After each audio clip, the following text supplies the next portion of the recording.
Well, hi, hello everyone. 3D Painter here, back to you with another model, another paintwork.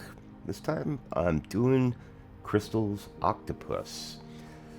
My good friend Crystal recently asked me if I could do an octopus for her, and so we scoured the interwebs for a cool model to do, and you can see me here getting ready to pull them off the build plate. Found a great model. I'll leave the link in the description. I found it on Colts, and I can't recall the name of the maker, but it is a fantastic model. Yeah, so we decided to do that one, and she gave me complete and total artistic freedom to just kind of make it up how I saw fit. So I did, and you guys are about to see how we did that. Octopus, octopi are pretty cool creatures. I'm gonna slap you with some interesting facts about them. Octopi have a blue tinged blood due to a copper based protein called hemocyanin. They have three hearts. They have two smaller hearts that pump blood through the gills, and a larger heart that circulates blood throughout the rest of their body. It's kind of cool. I didn't know that. They are venomous. All octopus are venomous. Most species are not dangerous to humans, but if you're ever in Australia, of course, everything can kill you out there. The blue-ringed octopus, I believe they're from Australia, they can kill you. They are extremely poisonous and very tiny as well, which is wild. They can change their color and shape extremely fast. In less than a tenth of a second, they can change their colors and their shape and their textures. They obviously have 8 arms, hence the octo. Uh, those are all equipped with suckers that are used for gripping and manipulating objects. Octopus are extremely intelligent and very decent people. They are invertebrates. They do have a very good memory, and they're excellent at problem solving, and also have the ability to use tools, which is way cool. They can regenerate lost limbs, which is pretty neat. So, if they lose an arm, they just regrow it. They have a really hard, sharp beak. Octopus have a beak made of material called chitin, which is a strong, flexible material, and they use it to crush and eat their prey. And they can produce ink. They can squirt a big cloud of ink to confuse and escape any predators. And they have a really soft body. That's about all I can think of as far as octopi facts. So here I'm doing my zenithal highlight, and what that's used for is to just kind of be a guideline to where we want our highlights and shadows to fall on the model that we're painting. I apologize for any noise in the background. I'm recording this in my studio, and walls are a little thin, and there's a freeway right by my house. So yeah, we hear cars. Moving on, I'm starting off with the first color in the palette, which was what was that? That's an ultramarine blue by Roizefar. I think you may have heard me brag about those paints in other videos. Uh, they're just a very cheap airbrush paint that I happen to love. I got them on Amazon. I'll leave a link in the description for you if you guys would like to try them out. Really nice paint. They spray almost perfectly every time right out of the bottle, but I tend to still thin them a little bit. Just you figure it out. I only thin my paints with distilled water too, by the way. Water here is extremely hard, and I don't want to be trying to atomize those minerals through my airbrush, which is a kind of a pro tip for you. Use distilled water to thin your paints. You really don't need anything else. All those fancy thinners and stuff that they sell you don't need them. You really don't. Just distilled water. It's super cheap, and it works great. Moving on here, I'm using let me look at my paints here. This was a sky blue by Roizefar. Another fantastic paint of theirs. I pretty much like their entire color palette. It's really good stuff.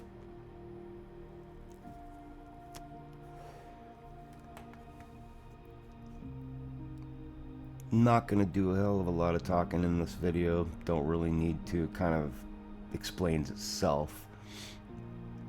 But yeah, hope you guys are all having a really super awesome May weekend.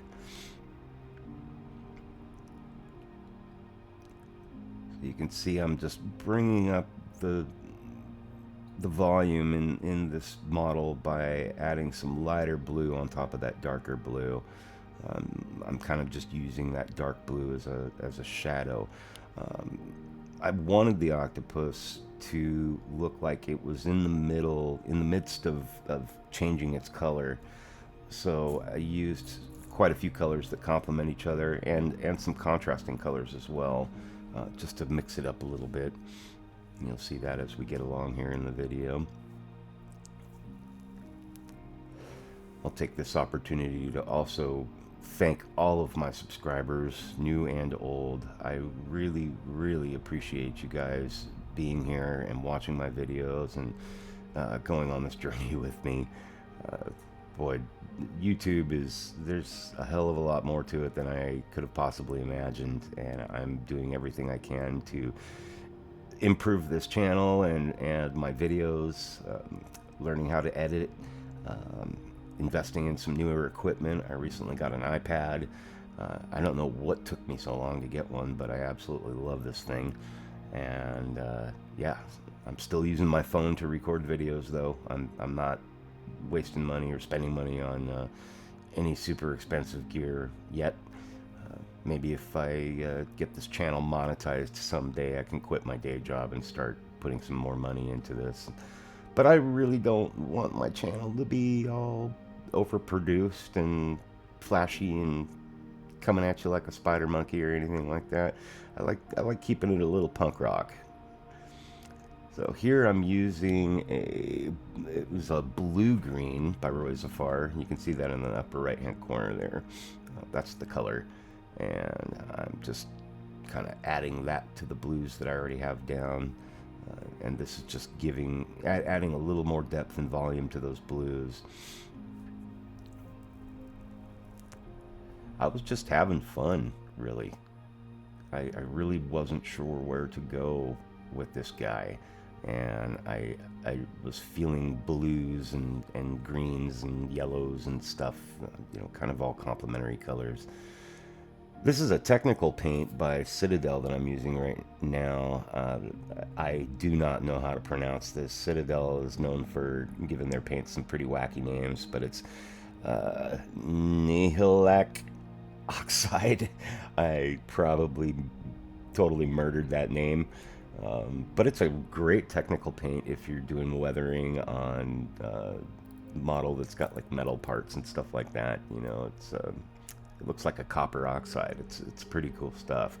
And in this particular case, I was using it to add some light blue spots to the octopus, and I'm just kind of randomizing where those went, but it really added a nice complement to the blues there. You can see some of those there.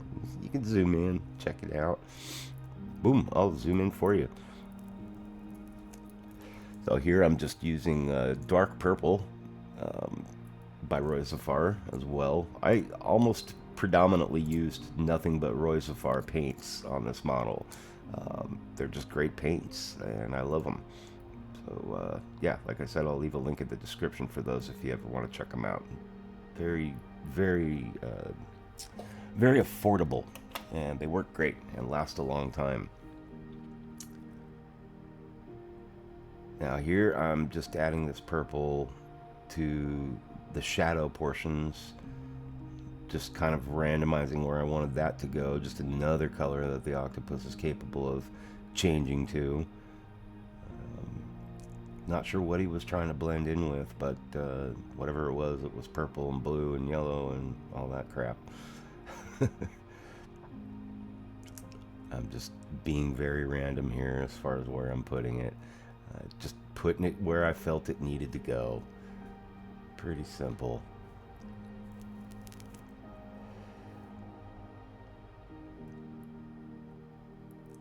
If you like what you see here and you're new to the channel, definitely please hit that like button and give me a sub. Almost up to 200. I'm trying to get to my goal of 500 or more. So we're slowly climbing that ladder on the tube of views. Now here I'm using a yellow ochre, also by Roizefar, and you can see all the spots I left white-ish. I'm going over those spots with that yellow. I just felt that that's where it needed to go. I wasn't originally thinking that it was going to be yellow, but that's what I went with, and it worked. Or at least ochre worked. After this, I'm going to be starting to add some metallic paint. I chose gold. Now, if you're looking to make a model that has somewhat of a color shifting ability to it, which I wanted to do here, you can lightly dust your model with a metallic paint of kind of a like color. In this case, I found that the gold was very complementary to the blues and the purples. I also used it on his eyes, and then I added a clear coat over that with a matte finish to protect the layers that I already had going.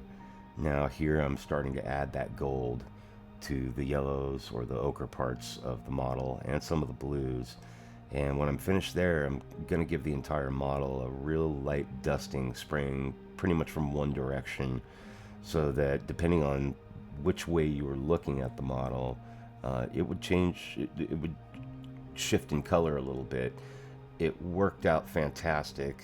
It doesn't translate well on camera here, but you can play around and experiment with this type of painting at home and see what I'm talking about by using these colors. There I'm giving it that dusting, and yeah, it worked out really nice. So this is after a gloss coat.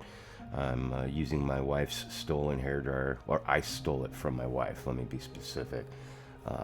And now I'm going to work on the eyes. After the gloss coat, the paint goes on with a brush, kind of it kind of splotches. It's hard to describe, but it gave the eyes a unique octopus looking effect in the eyes, if you will. And of course here I'm doing just the little narrow slits that are an octopi's pupils. And here we are adding a dark wash. This is the Nuln oil wash that I'm adding to it. There's lots of texture in this model, as you can see. The bigger bumps, of course, you can see really well, but also on the tentacles and stuff, there's very small bumpy texture that I really wanted it to stand out and give some definition to. So that's why I used the Nuln oil. And here I thought that I would highlight these little bumps. There's a pattern of bumps on the head of the octopus that I felt needed a different color, so I used a really light sky blue by Roizefar to highlight those bumps. And I'm kind of thinking of them as like the octopus's warning system. You know, he can light up these little dudes to warn predators off or scare them. You know, that was my idea of how to do that. I don't know, but it worked. I thought it worked out pretty cool. And after I do this and another color wash with the airbrush, I'm going to add another clear coat to this. And what that does is it gives some more glossy texture and some shimmery shininess to the octopus's skin. And it just worked. It worked out great. You don't have to do that. You do whatever you want. I did it. I liked it. I think it turned out great. Here you can see me finishing off the rest of those little warning spots.